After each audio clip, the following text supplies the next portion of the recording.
Па добро, за да можам да одговорам на ова прашање, ќе се вратам неколку месеци наназад.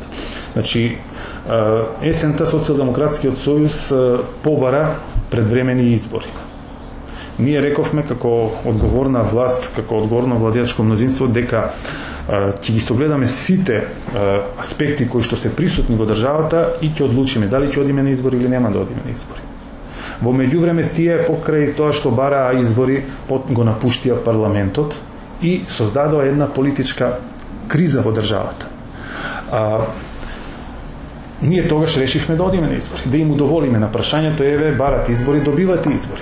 Тогаш почна оние состојби на сакам, неќам, овие услови да не ги исполните, па оние услови да не ги исполните, и ние ги исполнувавме сите услови кои што ги бараше опозицијата на чело со Бранко Црвенковски. И повторно едноставно не сака да одат на избори. Меѓутоа, политичката состојба веќе дојде до ситуација да биде неодржлива повеќе, се створи нервоза кај граѓаните, се створи нервоза кај бизнис секторот, значи бизнис секторот кој што вработува огромен дел од вработените во Република Македонија се најде во ситуација да не знае како да планира што ќе работи во тековната година и така натаму. Едноставно се наметна потребата да се оди на избори. Ние решивме да одиме на избори и покрај тоа што имаше закани дека ќе ги бойкотира опозицијата. Што беше поентата и, по моје мислење, што беше стратегијата на Црвенковски? Црвенковски не сакаше сега да има избори, затоа што знае и е свесен дека ќе ги изгуби и со тоа што ја номинира Радмила Шекеринска за кандидат за премиер, де факто тоа го признава. Тој сакаше Република Македонија и граѓаните на Република Македонија да ги држи во заложништво цела година. И повеќе, година и пол. Значи, до терминот за некои нормални избори, односно редовни избори 2012 година. Да создаде хаос во државата, да создаде неодржлива состојба, да се загрози и безбедноста на државата, да се загрози економскиот просперитет на државата во овие тешки услови, во услови на светска економска криза и на некој начин да создаде услови во 2012 година да се врати на власт. Значи, на Бранко Црвенковски, по моје мислење, тоа му беше стратегијата. Значи, да ја исцрпува Република Македонија цели 18 месеци.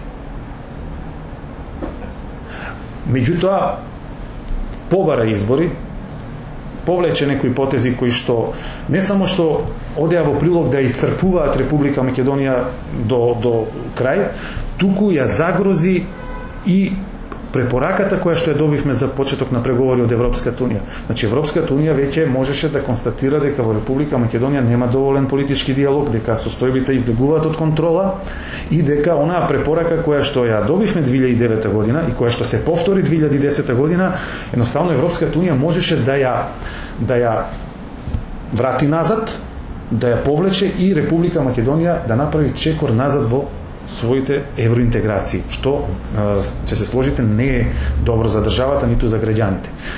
Согледувајќи ги сите тие аспекти, владата на Република Македонија, владеачкото мнозинство, ВМРО ДПМН, значи одлучи да одиме на избори и со цел, да им го вратиме мандатот на граѓаните и да побараме доверба повторно, дали ние ќе добиеме, дали некој друг ќе добие, едноставно да видиме што мислат граѓаните за тоа како треба Република Македонија да се движи во наредниот период. Сега, од вчера знаеме дека Радмила Шекеринска е кандидат за премиер на Социјалдемократскиот сојуз. Радмила Шекеринска беше кандидат за премиер уште во 2008 година. Радмила Шекеринска беше лидер на Социјалдемократскиот сојуз во тој период. И ова е само една алтернатива на Бранко Црвенковски, кој што не сака директно да ја понесе одговорноста за поразот на Социјалдемократскиот сојуз и номинира друг човек, односно истиот човек кој што фактички требаше да биде премиер по изборите 2008 година. Со сета почит кон Радмила Шекеринска, меѓутоа сметам дека тој политичар нема доволен капацитет да ја поведе Република Македонија во вистинска насока. Сметам дека Радмила Шекеринска, уште кога беше председател на Социјалдемократскиот сојуз 2008 година, не најде сили да изврши реформи во Социјалдемократскиот сојуз. И како можеме да очекуваме кога некој не може да го изменаџира и да го раководи собственото јато, значи собствената партија, да може да ја раководи цела држава. Значи, таа аналогија и таа паралела, мислам дека јасно говори дека Радмила Чекеринска не е соодветен кандидат за премиер од една најголема опозициона партија. Јас ќе кажам дека со почит на сето она што таа го направила, меѓутоа сметам дека тоа е недоволно. На народов и на граѓаните им треба лидер, им треба татко, им треба човек кој што ќе ја води државата и низ тешки моменти, меѓутоа и моменти каде што Република Македонија треба да го доживее својот просперитет. Социјалдемократскиот сојуз сметам дека нема извршено реформи. Бранко Црвенковски уште останува неприкосновен лидер на таа партија, без разлика на тоа дали тој се повлекува од кандидат за премиер, дали утре ќе се повлечи од претседател и така натаму и така натаму. Бранко Црвенковски, ако Социјалдемократскиот сојуз хипотетички кажано победи, Бранко Црвенковски веднаш ќе побара да биде премиер на државата. И нека не се лажат граѓаните дека Бранко Црвенковски се откажува од премиерската функција. И да ја даде функцијата на Радмила Чекеринска, за 6 месеци ќе ја сруши и тој ќе презеде премиерската позиција во Социјалдемократскиот сојуз. Сега игра на некоја карта да и странците даваат поддршка на Радмила Чекерински и така натаму и така натаму. Има странци и странци. Значи и во Европа има лево ориентирани политички опции и десно ориентирани. Така да десно ориентираните даваат силна поддршка на оваа влада. Па и лево ориентираните кои што гледаат дека Република Македонија оди во вистинска насока. Значи, меѓутоа се прави обид да се фрли прашина во очите на граѓаните и едноставно да се добие некој глас повеќе.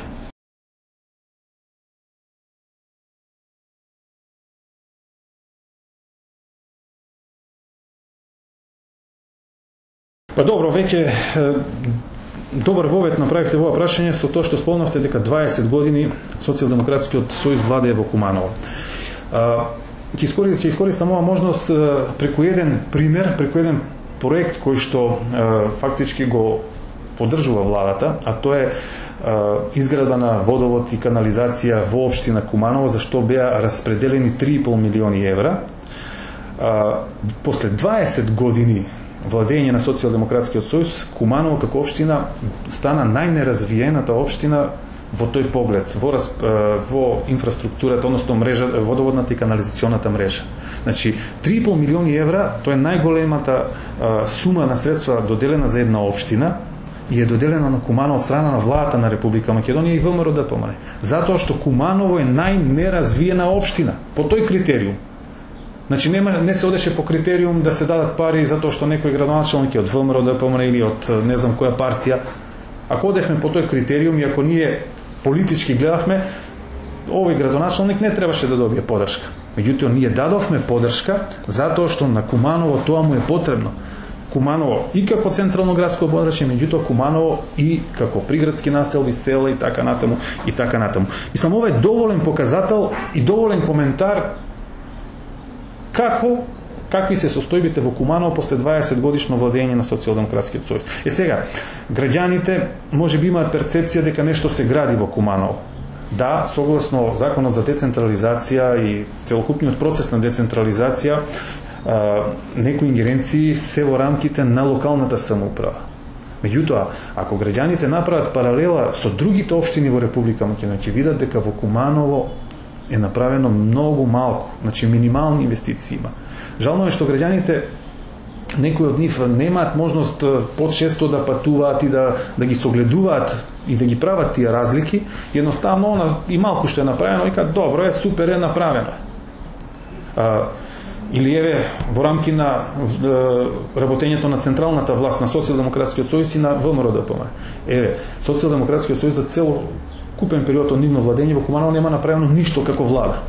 Еве само ние како влада, како ВМРО ДПМН, изградивме 2 спортски сали. Едната е во населбата Карпош, значи Рајкова куќа, едната сега се гради во средното земјоделско училиште во Долно Којнаре.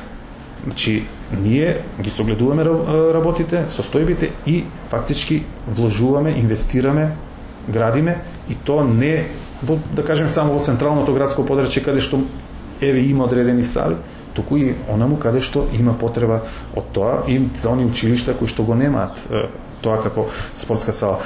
Во овие неколку години, 2 години од новиот мандат, јас не гледам ништо дека се прави, освен дека се прават стамбени згради, дека се даваат, не знам, дозволи, маркици, се што е потребно за да се изгради една стамбена зграда, и едноставно за општо добро што се вели, за потребите на граѓаните, не гледам дека градоначалникот е фокусиран во тој дел, туку е фокусиран само во изградба на стамбени згради со сите пропратни елементи кои што ги носи една таква, да кажеме, активност од страна на локалната самоуправа.